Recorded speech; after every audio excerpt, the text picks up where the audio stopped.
You won't grow, you run, although these love I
Bueno, buenas tardes a todos. Soy un ganadero, pues un poco como cualquiera que podéis estar sentados ahí, pero bueno, hoy me he infiltrado de orador o de ponente.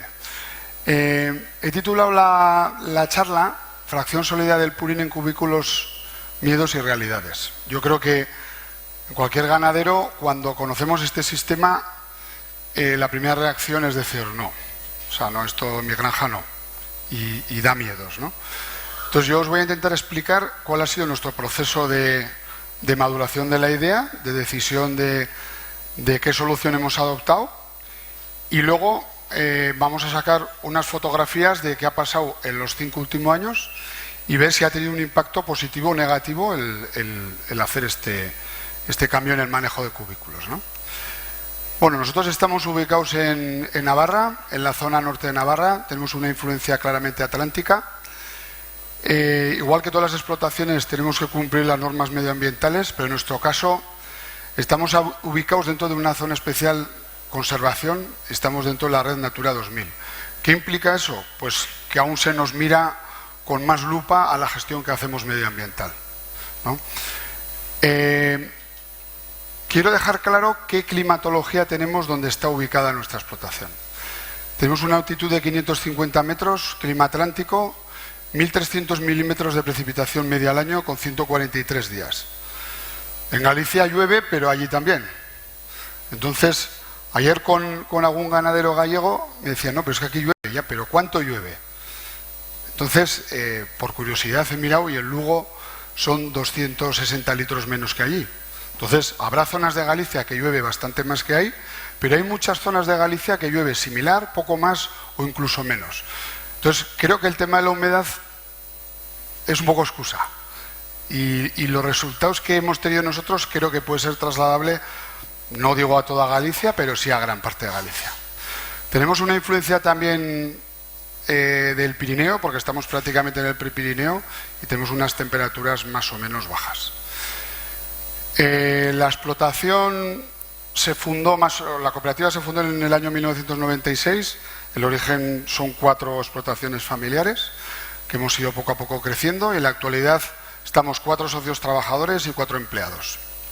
El número de animales ya lo ha comentado antes y la superficie útil que manejamos. Tenemos dos núcleos de producción. En uno tenemos lo que son las vacas de producción y el preparto, y en el otro tenemos la recría y las secas. Hay 3 kilómetros de distancia entre uno y otro.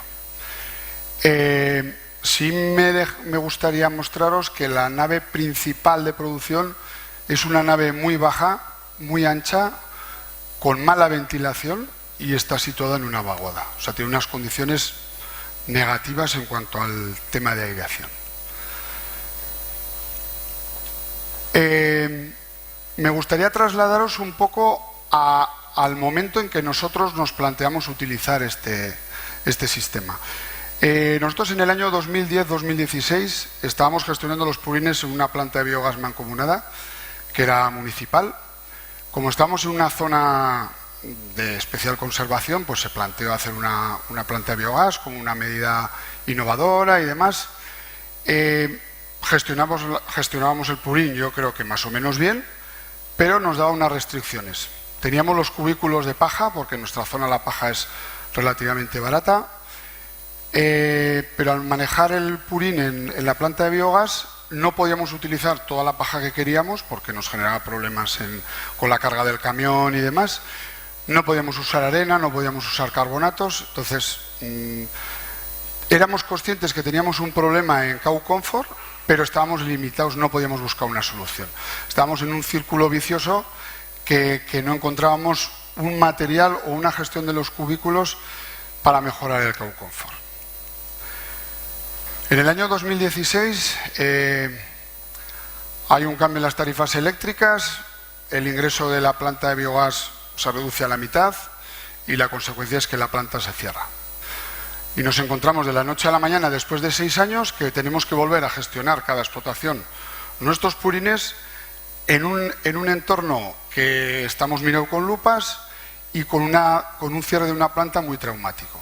Entonces nos encontramos con una fosa enterrada que no la podemos utilizar con purín con paja, una balsa externa donde se nos dejaba el digestato de la planta de biogás, que se encuentra a 1 kilómetro en línea recta, pero a 4 para llevar con la cisterna, y nosotros, al tener una planta de biogás, se nos exigió desde el primer momento tubos colgantes. Entonces nosotros ya llevábamos 5 años aplicando el digestato, que es la parte separada del purín que sale de la planta, con tubos colgantes. Entonces, de sopetón nos encontramos que tenemos unos problemas tremendos a la hora de gestionar los purines. Entonces, la primera decisión que vemos clara es que tenemos que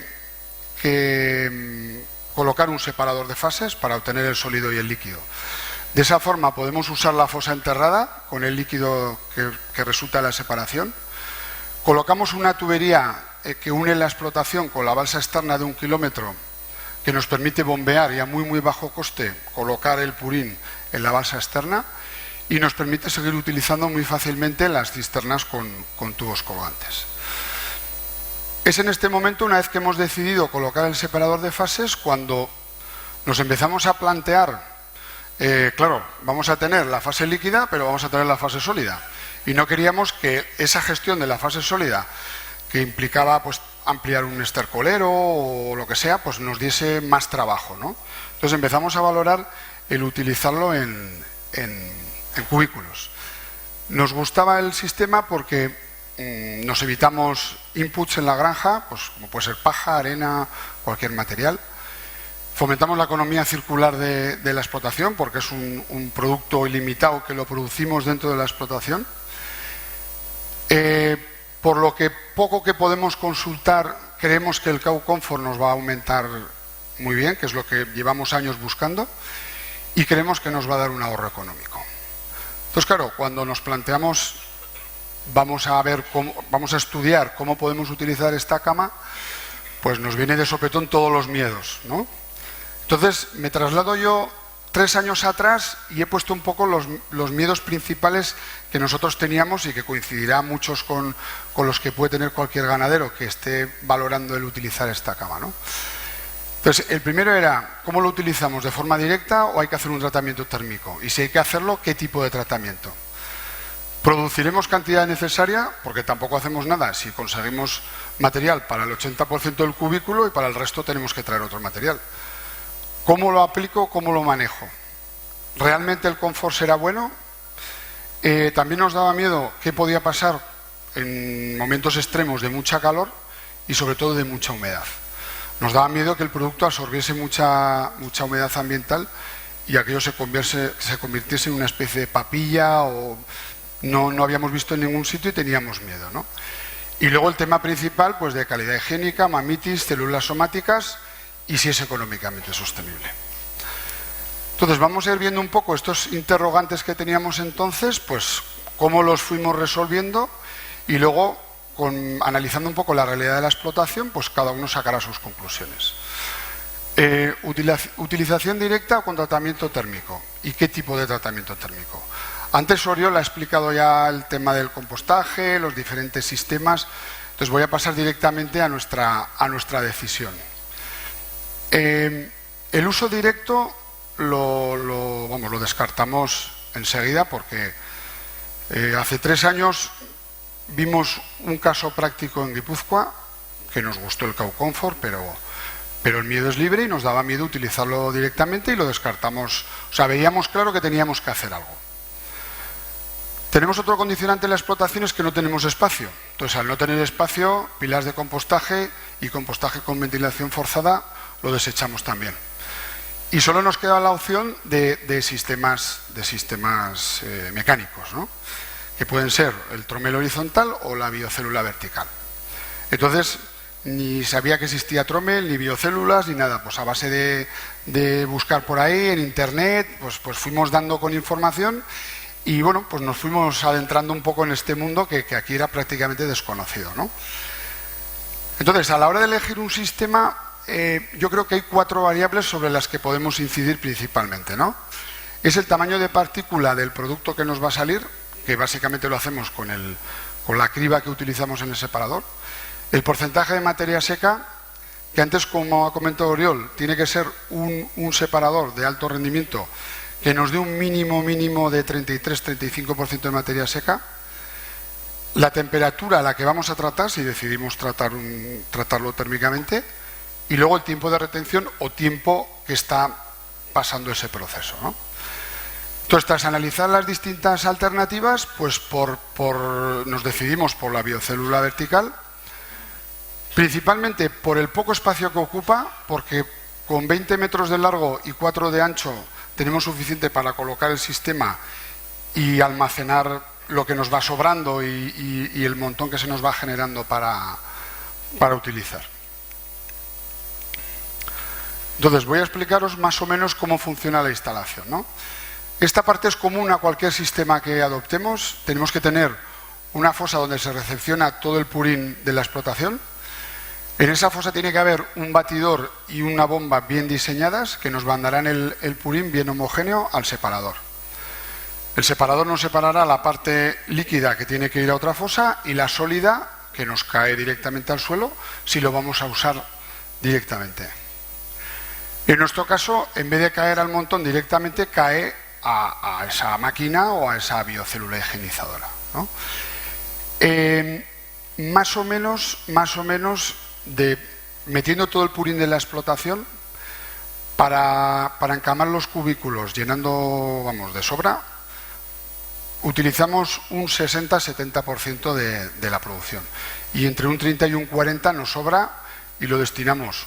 Pues ha habido momentos que lo hemos destinado a las naves de recría sustituyendo la paja y ha habido momentos que lo hemos llevado directamente al campo. Entonces, el sistema está controlado por un software y esa es la pantalla que nos vemos en el software, ¿no? Entonces, para explicar de forma más o menos sencilla cómo funciona este sistema. A la izquierda tenemos una fosa que es donde se junta el purín, agitador, bomba y separador. Es común a todos los sistemas. Entonces, el recipiente donde cae tiene un eje vertical con 4 palas. Las palas son horizontales y simplemente lo que hacen es cortar el producto, pero no lo remueven de arriba abajo. Van avanzando muy despacio y debajo de las palas es donde están los orificios donde entra el aire, ¿vale? Aquí tenemos el ventilador, aquí marca que está funcionando al 86,5% de velocidad y el sistema controla automáticamente si tiene que meter más aire o menos aire. y nos va entrando por el mástil y por las palas. De esa forma conseguimos que el oxígeno llegue a toda la masa que tenemos dentro del higienizador. Y una de las principales razones por las que nos decantamos por este sistema, acertada o desacertadamente, por lo menos para nosotros tenía importancia, es que una partícula que entra arriba, al no haber transferencia vertical, va pasando poco a poco hacia abajo conforme vamos sacando producto de abajo, y todas las partículas pasan muchas horas a 70 grados. La biocélula tiene cuatro sondas de temperatura a lo largo de la altura que nos dan una temperatura media. La temperatura le marcamos nosotros. Los 3 primeros meses estuvimos a 60 grados por indicación de los fabricantes, y ahora tenemos a 72 grados. Y luego el peso, pues nos marca cuánto peso hay en cada momento, y el sistema automatizado, según los parámetros que nosotros le pongamos, pues va él solo pues cargando lo que necesita, descargando y manteniendo la temperatura que le hemos marcado. Como decía Oriol, nos podemos volver locos con las analíticas. En cuanto empezamos a tener compost, nos tiramos a hacer analíticas de esto, de lo otro. Ahora ya hace año y pico que no hemos hecho ninguna. Y bueno, en principio, sobre 50 gramos pues nos daba ausencia de estreptococos fecales, Escherichia coli, enterococos y enterobacterias. Siempre hemos tenido claro que ese producto está higienizado al 95-99%, mientras echemos al cubículo. En el momento que echamos al cubículo se empieza a contaminar. Entonces, la primera incógnita la resolvimos eligiendo un tratamiento térmico y el tratamiento térmico vertical. La segunda incógnita, ¿se producirá cantidad necesaria? En nuestro caso, introduciendo todo el purín, más o menos nos sobra entre un 30 y un 40% del producto, que lo destinamos, como os he dicho, pues a la recría o al campo. Una vez que tenemos el producto, pues claro, no conocíamos ninguna experiencia, no sabíamos cómo manejar, pues dijimos, bueno, pues ¿cómo lo hacemos? Entonces, durante el 2018, cuando empezamos a llenar los cubículos, lo hacíamos con una pala cargadora. Conforme teníamos producto, lo metíamos y íbamos metiendo más o menos cada día unos 10 cubículos nuevos, reponiendo los que ya habíamos echado antes. Entonces, seguimos rellenando con la pala por inercia durante un año. Más o menos cogíamos filas enteras y cada 5 o 6 días rellenábamos los cubículos. Hacíamos un rastrillado diario y el operario, cuando acarrea las vacas a la sala de ordeño, pues quita si hay alguna mierda o alguna orina o lo que sea, lo quita. En enero del 2019, pues le dimos una vuelta, vimos que los cubículos, conforme pasaban los días y al bajar el nivel, se manchaban más. Y entonces decidimos hacer un cambio de manejo y decidimos, bueno, pues en vez de llenar cada 5 días, nos gusta más que esté el cubículo completo, utilizar la parte de hormigón de atrás que esté llena de compost y utilizar toda la largura del cubículo, y decidimos hacerlo de forma diaria. Entonces ahora hacemos un llenado diario por la tarde, un rastrillado a la mañana y retirar las heces 2 veces al día cada vez que íbamos a la sala de ordeño. Estas son las intenciones. Luego en una granja pasan 1000 cosas y hay semanas que has rastrillado 2 veces, hay otra que has aplicado 3 días y creemos que hay un margen de seguridad porque no estamos teniendo problemas. Pero sí intentamos marcar un protocolo claro y vemos que con un protocolo claro y siendo constantes, pues todo va mucho mejor. Entonces estos son los 2 manejos diferenciados que hemos hecho. ¿Qué herramientas utilizamos? Pues un poco lo que hemos visto antes. Para el llenado de cubículos tenemos producción en abundancia, con lo cual para mí es la gran diferencia frente a cualquier otro material. Tenemos todo lo que queremos, con lo cual echamos a mansalva. Los cubículos siempre están llenos y para mí es la gran ventaja de este sistema. Y el objetivo es mantener siempre el nivel, de forma que al no oscilar el nivel, pues las medidas de los cubículos las podemos poner fijas, bueno, con todas las ventajas que tiene, ¿no? Y luego el rastrillado tiene 2 funciones.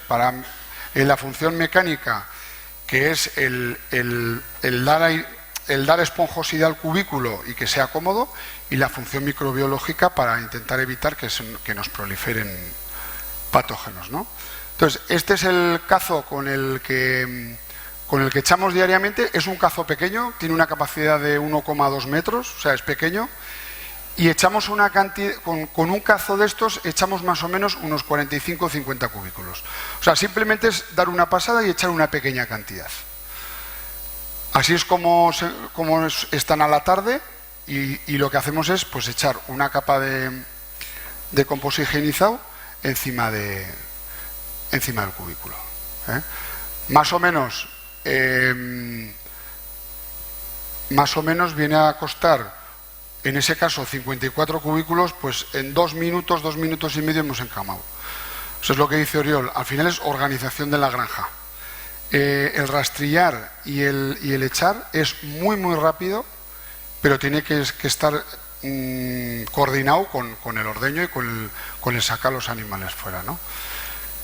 El rastrillado es similar a cualquiera que hemos visto. Como hay producto de sobra, pues nos da igual que se caiga, y normalmente hacemos 2 pasadas y la tercera vamos más deprisa para que la parte de atrás, que normalmente está contaminada, pues nos caiga al suelo. Como tenemos de sobra, pues tampoco importa.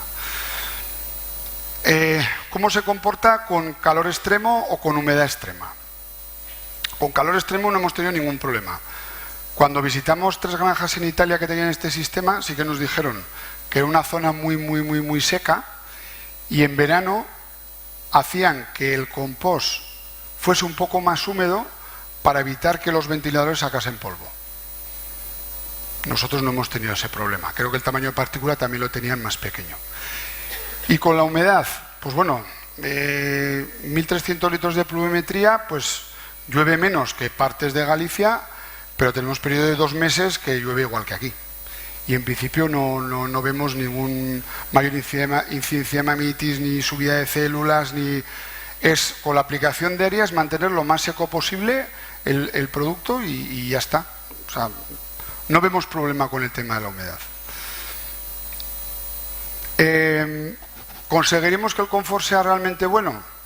Bueno, llevamos 2 años con este producto y medir el confort, o sea, lo puedes ver visualmente, es un poco difícil, no hay un número que te diga tengo tanto de confort, ¿no?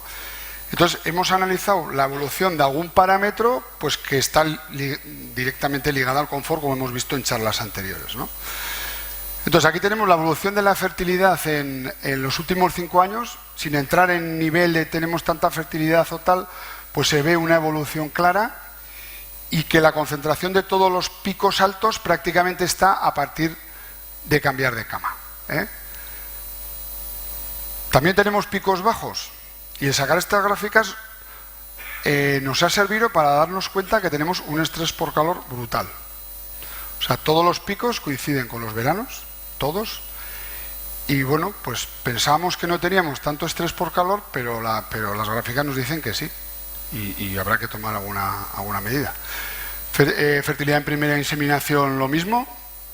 Seguimos con los picos bajos, y los picos más altos alcanzamos después del cambio de cama. El intervalo parto-fecundación, pues lógicamente nos ha empezado a bajar. Sobre todo al principio no tanto, pero luego ya nos está bajando de forma acusada. Entonces, analizando datos de fertilidad, parece que o podemos afirmar que el confort nos ha mejorado. Podología. Bueno, aquí hemos tenido problemas para analizar datos, porque en 5 años había un periodo que nos faltaban datos de qué tipos de incidencias teníamos y demás. Los datos que sí tenemos fiables son cuántos tacos hemos puesto y cuántas vendas. No es muy científico, pero nos da una idea de cuántos problemas mecánicos hemos tenido y cuántos hemos tenido de infecciosos, ¿no? La curva de arriba son los infecciosos, y salta a la vista 2 picos tremendos, uno con paja y uno con compost. Tenemos un pediluvio a la salida de la sala, está mal ubicado, y está claro que se ha gestionado muy mal la prevención de cojeras. Desde que se ha puesto un protocolo claro, pues ahora sí ya llevamos una estabilidad desde mitad del 2018 y hemos ido bajando. En cojeras sí que se ve un descenso, pero el descenso se ve sobre todo en el 2019, Cuando haces un cambio en el material de cama y supuestamente mejoras en el cow comfort, las vacas no se curan de un día para otro en la cojera. Entonces hemos visto que vacas cojas que antes iban a matadero, pues ahora aguantan más, al tener más cow comfort, y es una vaca que entra en el potro, al mes vuelve a entrar en el potro, al mes vuelve a entrar en el potro. Entonces la incidencia de problema de cojeras va bajando, pero sobre todo después de 9, 10 meses habiendo hecho el cambio de cama. Ahora vamos al tema que es un poco más delicado, ¿no? La calidad higiénica, mamitis, células somáticas. Bueno, cada explotación somos un mundo. Venimos de donde venimos. En la mamitis inciden muchísimos factores. Uno de los principales es la cama, pero hay otros muchos factores que inciden en la mamitis, ¿no? Entonces, recuento celular.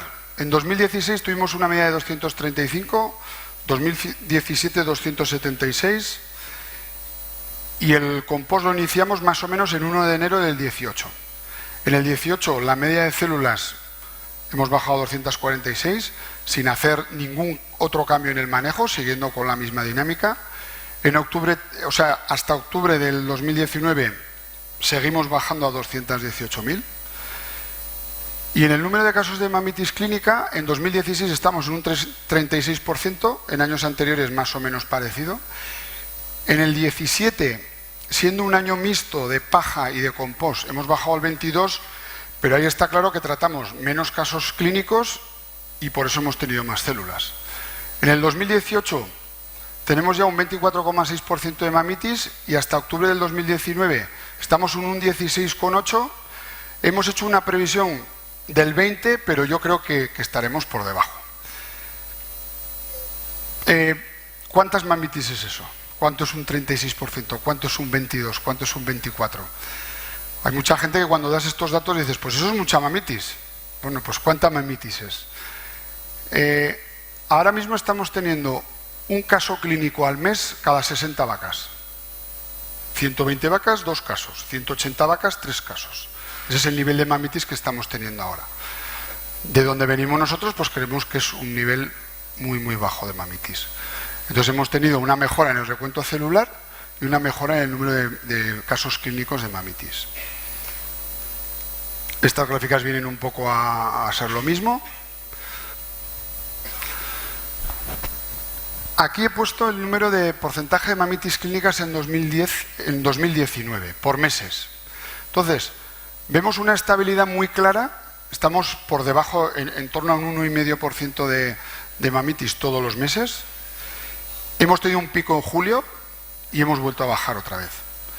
Ese pico de julio, que ahí parece muy acusado, es, en vez de tener un caso de mamitis cada 60 vacas, son 2 casos de mamitis cada 60 vacas. Con 360 vacas en ordeño, en julio tuvimos 11 casos de mamitis.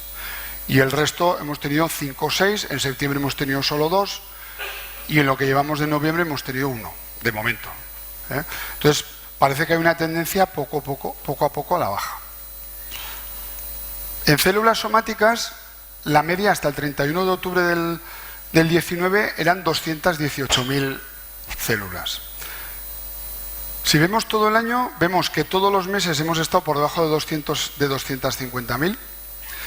Y os he puesto esta diapositiva porque en julio, a mitades de julio, hicimos un cambio en la regulación de la máquina. Cambiamos el tamaño de partícula, cambiamos el actuador del separador, que de forma automática consigue que nos saque más seco el producto. Y hemos pasado de tener un producto anteriormente más o menos de un 37% de materia seca. El lunes cogimos una muestra y nos ha dado un 43% de materia seca. Entonces, el conseguir ese producto bastante más seco, vemos que nos está haciendo bajar las células poco a poco. En agosto, septiembre, octubre y lo que llevamos de noviembre, ya estamos por debajo de 200.000 células. Y son niveles, bueno, pues que creo que son más o menos buenos. Seguro que habrá aquí gente que tendrá 100.000 y dirá, pues para mí no vale. Pues bueno, creo que son más o menos aceptables y creo que lo más positivo es que esa tendencia siga hacia abajo y no sabemos si hemos llegado al punto bajo o vamos a seguir mejorando. Eso, pues, con el tiempo iremos viendo, ¿no? ¿Es económicamente sostenible? Bueno, aquí cada granja es un mundo, cada granja tiene sus números, sus situaciones, y es difícil contestar a esta pregunta. Pero bueno, dentro de este apartado he puesto producción de leche, he puesto los kilos de leche corregidos a 3,50 de grasa y el ECM corregido a 3,50 de grasa y 3,20 de proteína. Volvemos a ver que los picos más altos se dan a partir del cuarto trimestre del 2018. 2016 tuvimos muy bueno, pero la producción pues nos ha ido subiendo y el 18-19 pues estamos con producciones ya que nunca habíamos estado, ¿eh? Eso sí, volvemos a tener el efecto calor y en los terceros trimestres tenemos puntos bajos. Aquí vemos también que el efecto calor nos está afectando a la producción. Todos estos parámetros están muy bien, pero siempre y cuando vengan respaldados por una tasa de reposición adecuada. Porque claro, podemos tener las células bajas, la mamitis baja, pero podemos estar matando vacas por un tubo, ¿no? Entonces, el número de bajas por mes ha ido bajando, pero sobre todo otra vez a partir de los 9-10 meses de poner en marcha el sistema. O sea, los primeros 9 meses viene la inercia de vacas crónicas de células o vacas con cojeras y demás, y ahora hemos bajado. Ahora mismo, a 31 de octubre del 2019, estamos en un 29,7 de tasa de reposición. No llegamos al 30%. Creo que es un dato también muy importante que da medida de la mejora en cow comfort, y nosotros lo que buscábamos era el cow comfort y ser sostenible en cuanto a células y mamitis, pero nos hemos encontrado en que también hemos mejorado en células y mamitis. Un poco como conclusiones, con el sistema que hemos adoptado conseguimos un material de encamado totalmente seguro, tenemos una disponibilidad de cantidad ilimitada que nos permite tener los cubículos llenos y secos. Hemos tenido una disminución en la incidencia de mamitis, una disminución en el recuento de células somáticas. Hemos conseguido un alto nivel de cow comfort que nos corroboran la mejora en los parámetros productivos, que nos acarrea un aumento de producción. Y luego, creo que hoy en día, en los tiempos que vivimos, es importante también la imagen que damos los ganaderos. Creo que tenemos que dar una imagen de que somos conscientes que somos responsables, o sea, que debemos cuidar el medio ambiente. Y a nosotros nos ha aportado mucho en nuestro entorno, pues, la imagen de hacer una gestión circular, no metemos ningún producto de fuera, hemos disminuido los olores, o sea, pues, el metano en el proceso pues desaparece y huele mucho menos. Entonces, en nuestro entorno ha sido más o menos bien aceptado y yo creo que eso es importante también, ¿eh? Creo que una granja es un gran puzzle en el cual la pieza del cow comfort que llevamos cojeando muchos años la tenemos ahora bien encajada. Hay otras que no, como el tema del estrés por calor, que tenemos que ir trabajando y mejorando, pero creo que el cow comfort nos ha encajado bien. Entonces hemos iniciado la charla con el título que era Fracción sólida de purín en cubículos, miedos y realidades. Yo creo que hoy en día podemos afirmar desde nuestra modesta experiencia que puede ser una realidad sin miedos y creo que puede ser una alternativa, ¿eh? Entonces, bueno, yo ya he acabado. Si tenéis alguna pregunta